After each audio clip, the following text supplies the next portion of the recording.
Okay, so let me tell you how this chart is organized. As you remember from your periodic table, most of the elements in the periodic table are metals. Metals form positive ions or cations. So this is a partial list of all the ions available. I'd have to have like 40 pages if I was to include all the ions. So these are the common ones. That means there may be some not on here when you get to your dry lab, for example. So I'll show you how to handle that when we get there.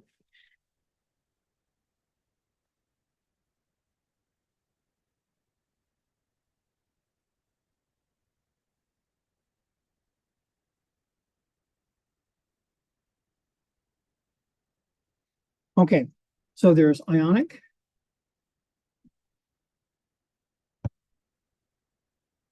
and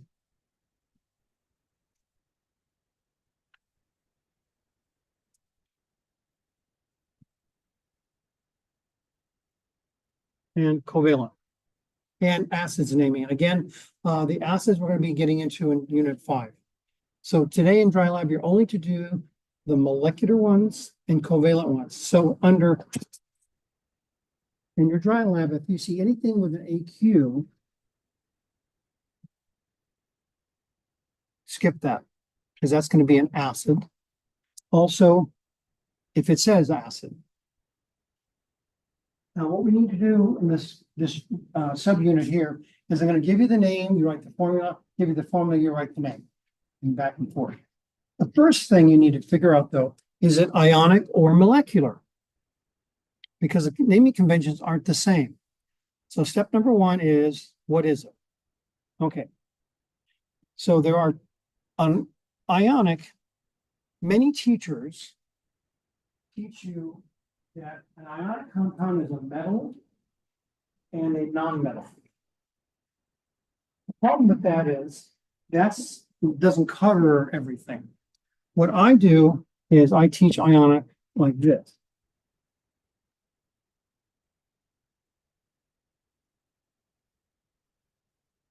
It's a combination of a cation and an anion. The reason why I do that is all of those are not non-metals. They're just anions. So if you're going by the definition of ionic as being a metal plus a non-metal, you have, for example, magnesium chloride, you'd think that was something else. But with my definition, everything is covered. So that's the definition in this class. Your next class, though, they may say,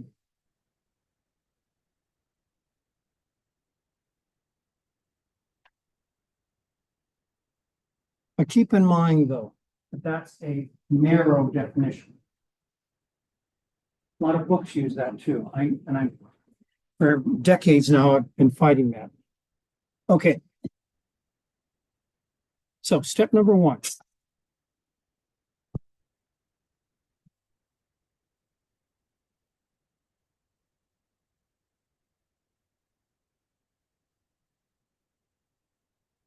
What is it? So you need to look at the formula or the name.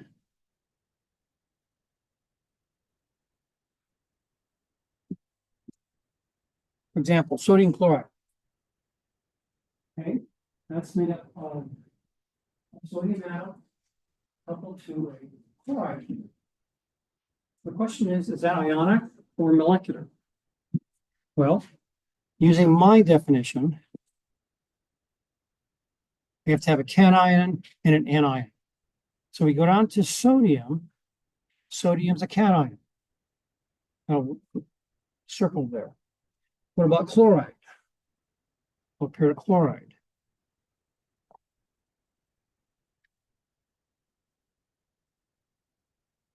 Chloride's an anion, so that's ionic.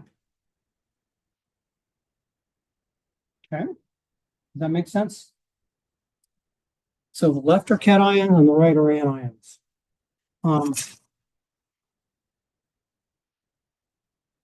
One other thing, hydrogen is both an anion and a cation. So if I add hydrogen here,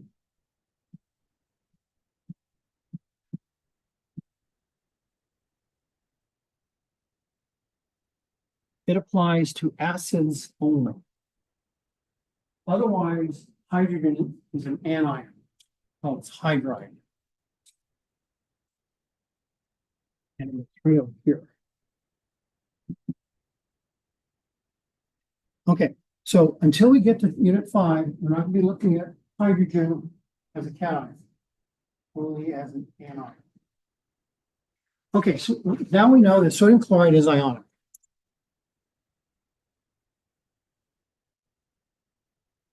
Let's look at water.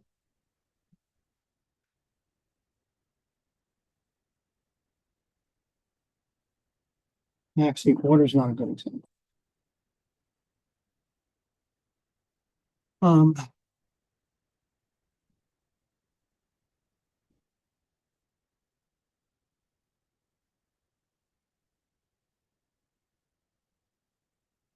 Okay, is that ionic or molecular? Well, chloride, as I just mentioned, is going to be an anion, and I is an anion also. So that makes chloride, CLI, molecular. Or C for covalent.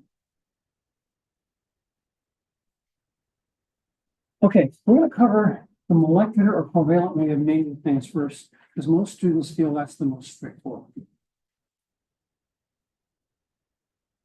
Now, on your chart I just gave you, notice we have a column labeled covalent. And that, with the covalent naming system, you've got to be able to spell out how many of each element is within the formula.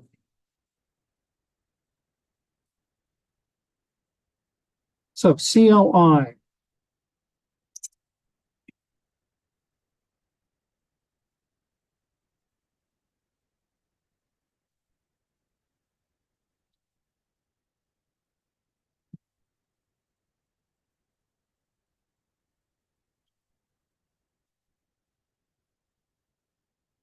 Okay, so how many chlorides do I have there? 1. How many iodines do I have there? 1. If we look up here on the top, mono is 1. So to name CLI, you would name that mono.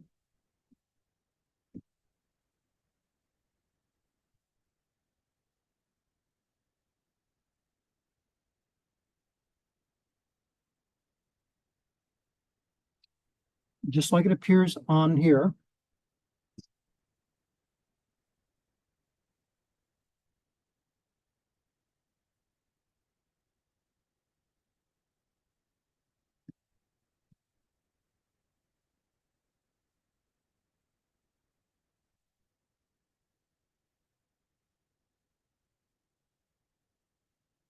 Okay, so both ionic and covalent naming is in 2 parts.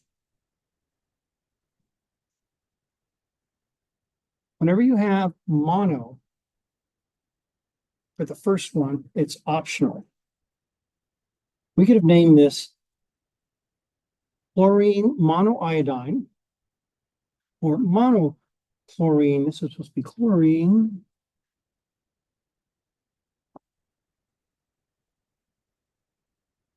monochlorine monoiodine. Only on the first one, though. The second one is required. So what I usually tell students, just put it on both and you're safe.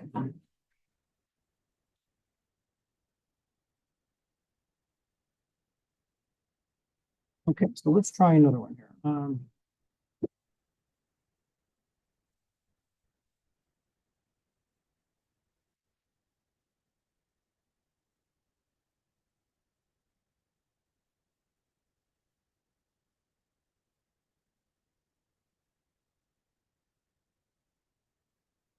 Let's try this guy here, H5N.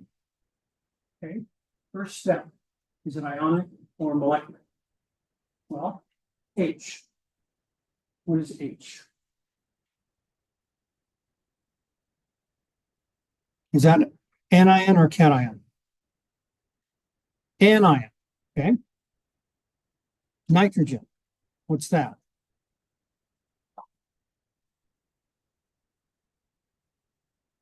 Look on the right and the left.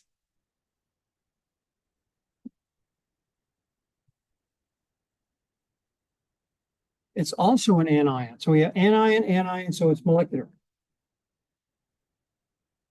Remember, with ionic, you have to have one of each, cation and anion. So how would we name this then? Okay, so we're going to have penta, meaning 5.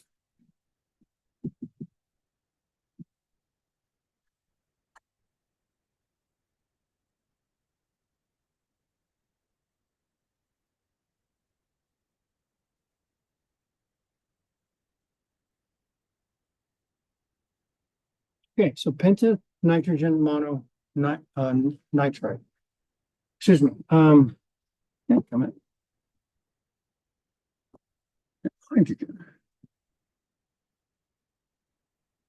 So pentahydrogen mononitrate. 5 hydrogens, 1 nitride. Now,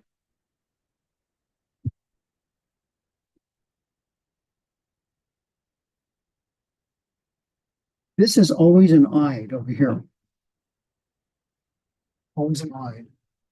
And you usually find that on the right-hand side of your common ion chart. Okay, this is from a periodic table, the first one. So it's not hydride, it's hydrogen. The first one is from the periodic table. The second was an I. Now, this was flipped. Say it was NH5.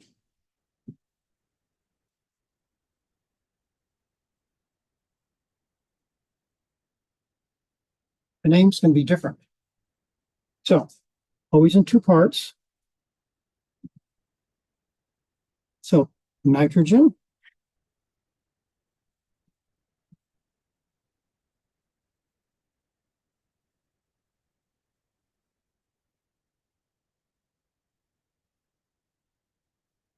Nitrogen pentahydride. So the second one is always an ide. First one comes directly out of the periodic table. Yeah.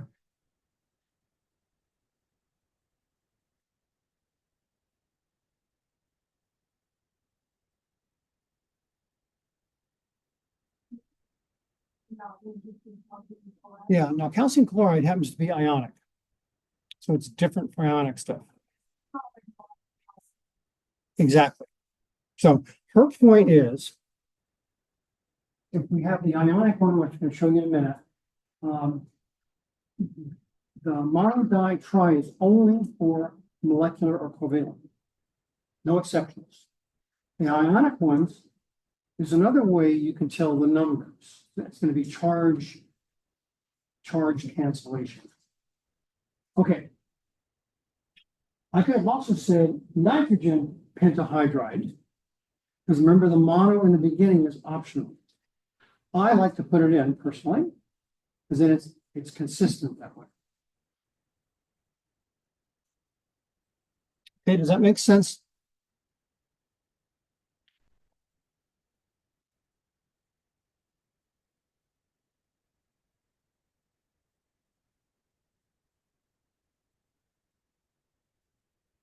All right, so let's do another one here.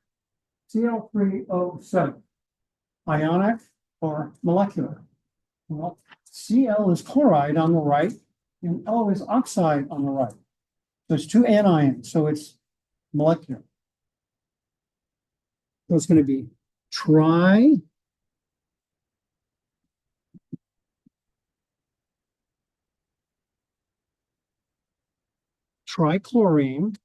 Remember, this is from the periodic table.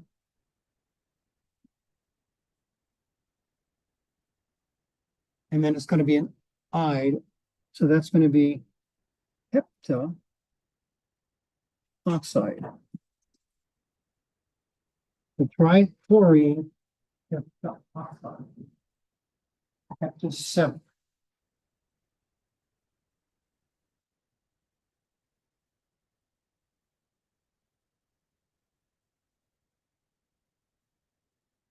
All right, does this make sense? You just need to practice it a bunch. Okay. Now you got to go from the formula to the name to the formula.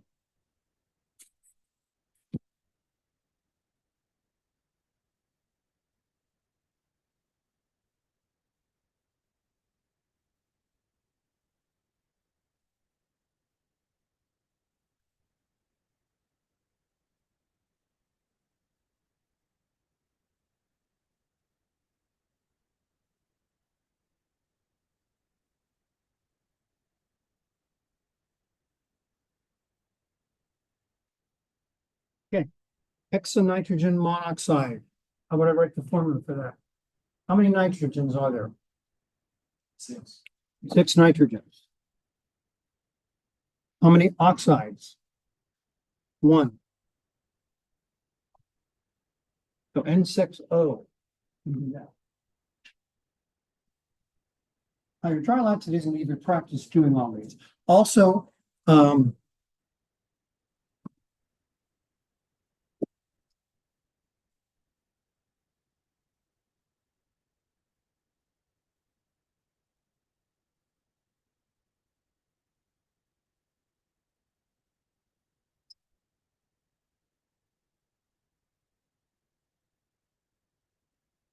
I have extra practice.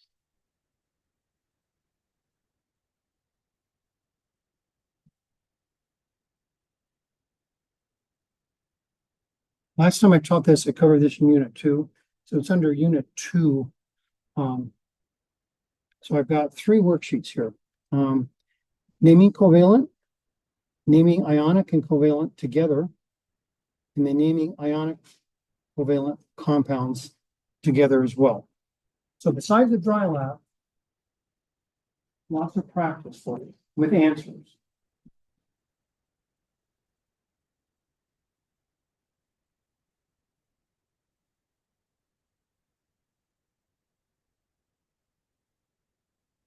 Okay, so let's do one more name the formula.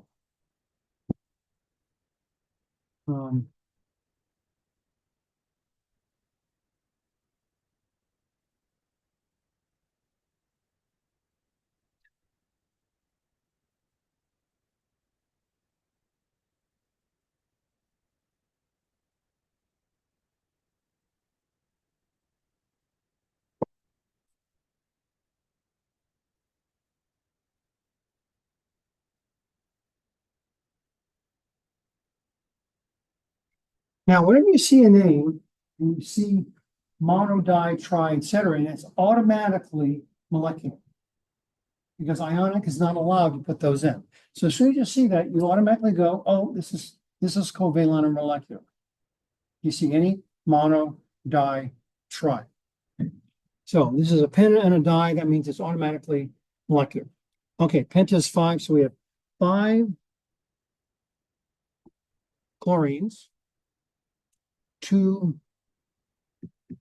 hydrides.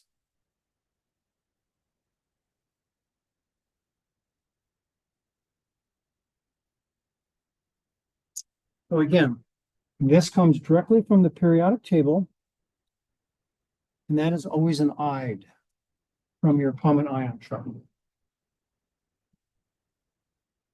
Okay, does that make sense? Going back and forth. Any questions at all on that? Yeah.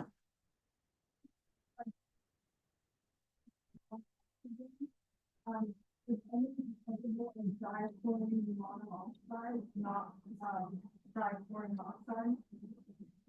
So your what you said first.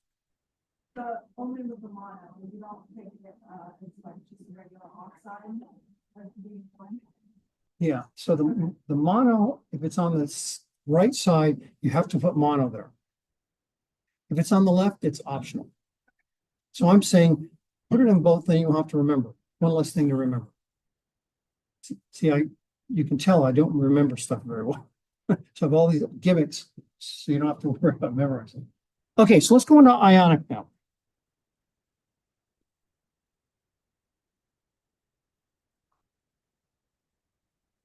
Now, the thing with ionic is going to be, as I was said a couple times already, there's no mono, di, tri if it's ionic.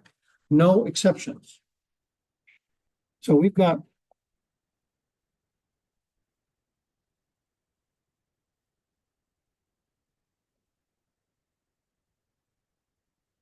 calcium hydroxide.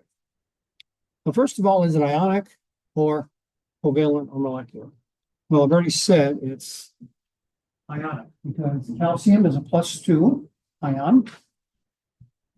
Hydroxide is OH -1. So we have an anion and a cation. Cation always goes first because it's positive. So, question is, I'm not allowed to use mono, di, tri in there. I have to figure out a way so that the numbers are built into it without saying it. And we do that via charge balance. So basically, for ionic naming, the charge needs to be a net 0. So calcium is +2. And hydroxyl is -1. And hydroxide is on the very bottom right on your common ion chart. So we have to have a net 0 here.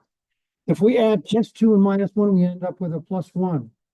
So how many minuses do we need to balance the +2? 2.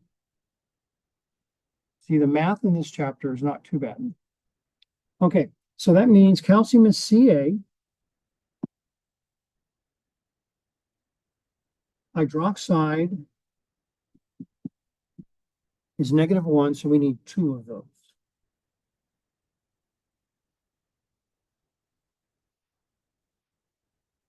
So now it's +2 -2.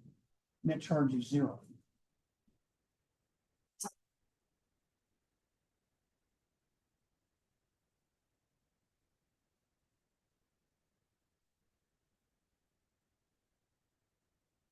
Aluminum sulfate.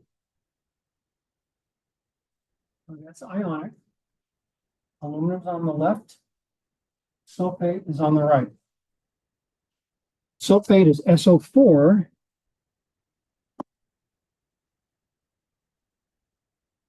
It's got a charge of -2.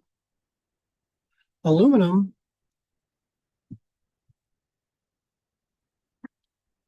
it's got a charge of +3. So we need to have a net charge of 0. So how are we going to do this? What's the common denominator between 3 and 2? 6. That's right. So if we had 6 pluses and 6 minuses, it's going to be a net charge of 0. So how many +3s we need to make 6? 2. 2 times 3 is how many SO4s do we need to make 6? 3. Right.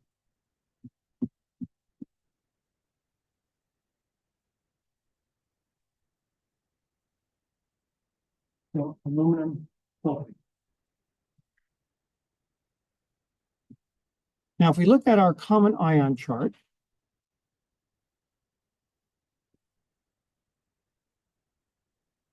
with metals in the middle of the periodic table, they will take on different charge values. So we have to specify which one it is. We do that by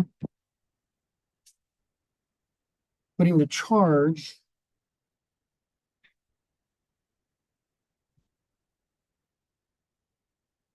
as Roman numeral. So manganese 3 is Mn +3. Manganese 2 is Mn plus 2. So only in the middle though. On the left side of the periodic table for the alkali metals, the alkali earth metals, those are always, no exceptions, +1 and +2. On the far right, we've got the non-metals. Those are always -1, -2, -3. But in the middle, it varies. So you have to put the charge of that cation in there. And that's what goes inside the parentheses. Also notice, now this department and that city does not teach the old names. So for example, Mercury 2 is the same as mercuric. The reason why I have this on your common ion chart is because when you look on a food label, you're not going to see Mercury 1. You're going to see mercuric.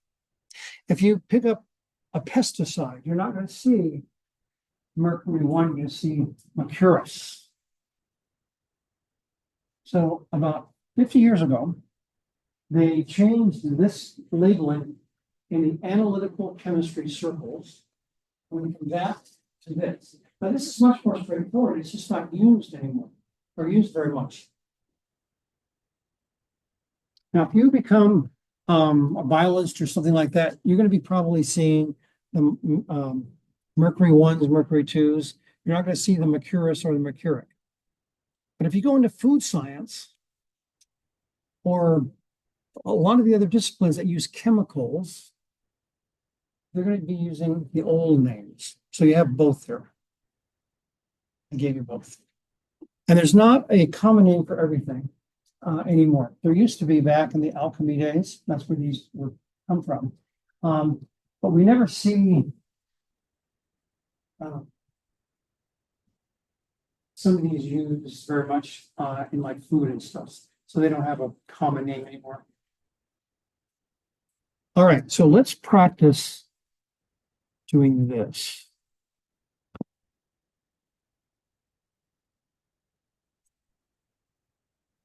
And we saw that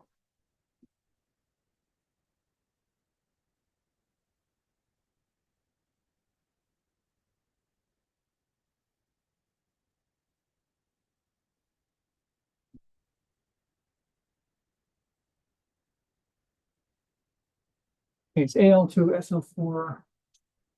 Right. Notice I didn't at the top. I didn't say aluminum 3.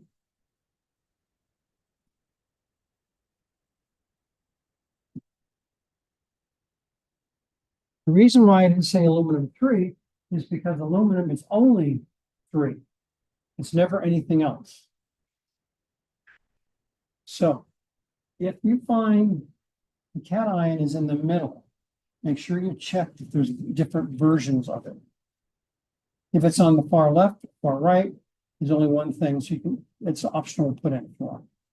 It's not needed. So normally, for example, in your dry lab, they'll make a point of saying that these will not have different values. I forgot how they worded it, but there's about 20 problems of each to practice. Okay.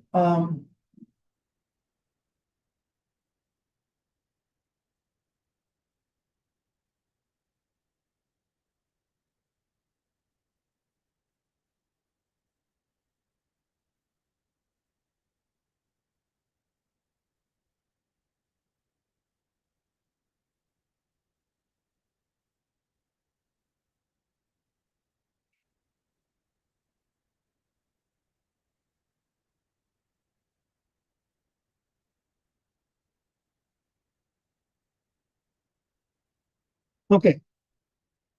So how would I name this? Mercury, 2 of them, 4 OHs. Well, what's the charge on OH, hydroxide? Bottom right on your common ion chart. -1. So if we have 4 of them, that's -4. Mercury. Look up mercury on the left.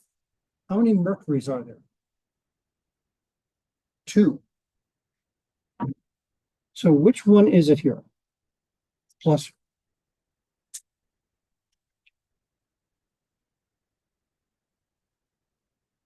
Plus 4. 2 of what is plus 2 times 2 is 4.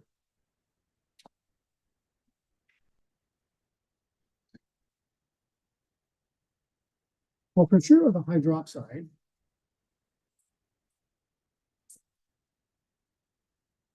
But which of the mercuries? There are 2 of them.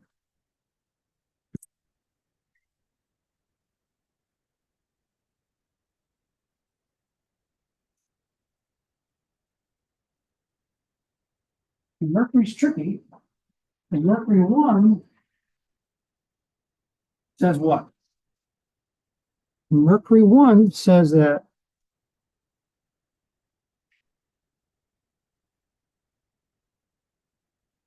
they don't agree. But you've got 2 of them. So 2 times 1 is 2. That's why it ends up being plus 2. But you have to have 2 mercuries there. Okay, now we need mercury to be a plus 4. Are we going to use the mercury 1 or the mercury 2?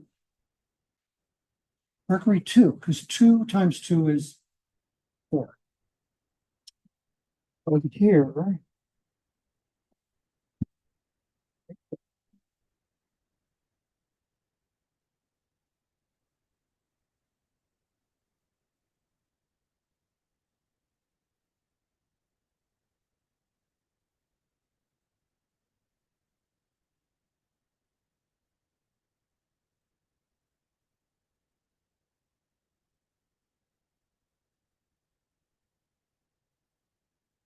okay, so if I have H2 or Hg2 of the plus 2 variety, I can get to plus 4. So that's going to be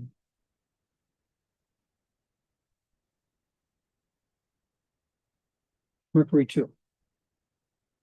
And notice I didn't put any dyes or tris or anything like that in. Mercury 2 hydroxide. So if I gave you that as a name, write the formula. Well, mercury 2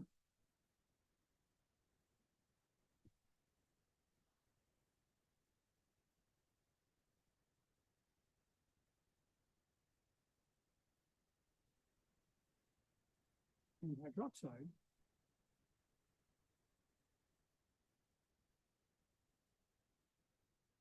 So to write the formula, then we're going to need 2 of those. But the original formula, though, I started with 2 mercuries. That's why I needed 4 OHs. But if you're just going from the name,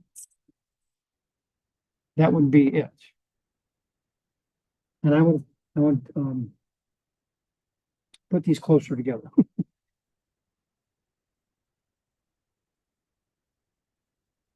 Okay, so let's try some more here.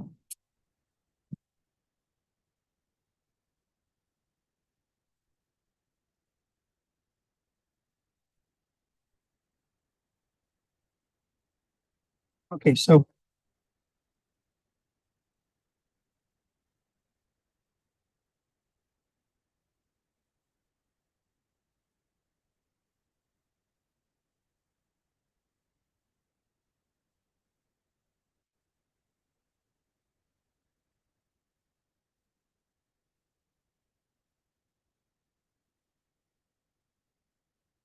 if we have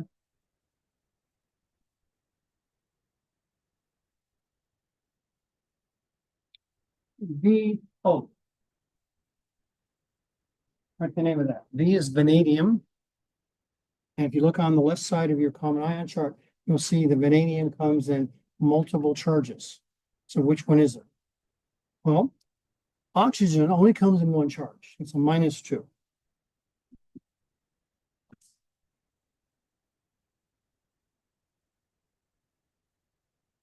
So what does that force the vanadium to be? Plus what? Plus 2. So that would be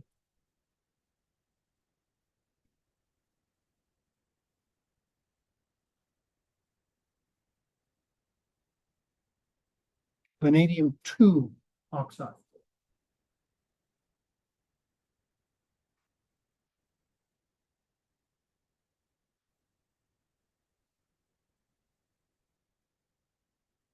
Iron phosphate. Iron can be a number of different charges, but phosphate is always -3. And there's one iron against one phosphate. That means the iron has to match up directly. So that forces the iron to be a +3 to balance the -3 charge of the phosphate. So to write the name of this, it's going to be iron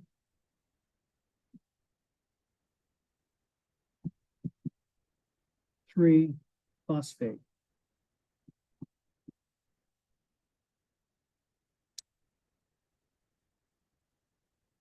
Back and forth between the name, formula, formula, name.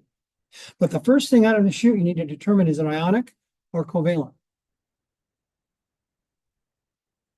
You use the different with covalent, you're going to use the mono di tribit. With the ionic, you're going to be balancing charges.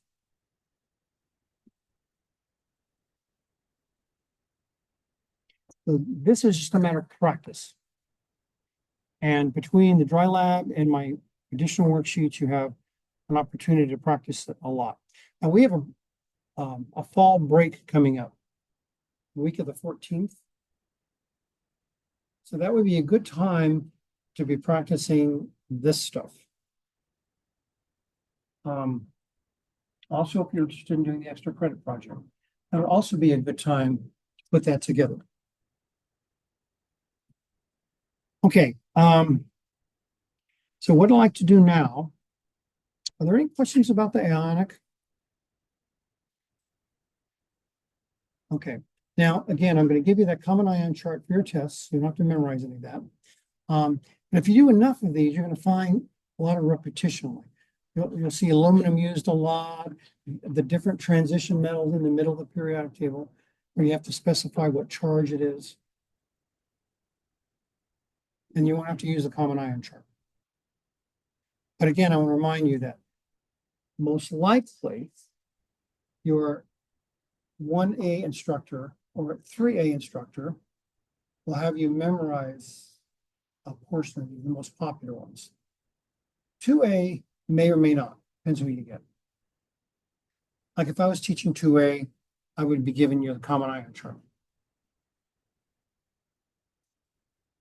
Okay, so if there aren't any more questions, I'm going to stop here.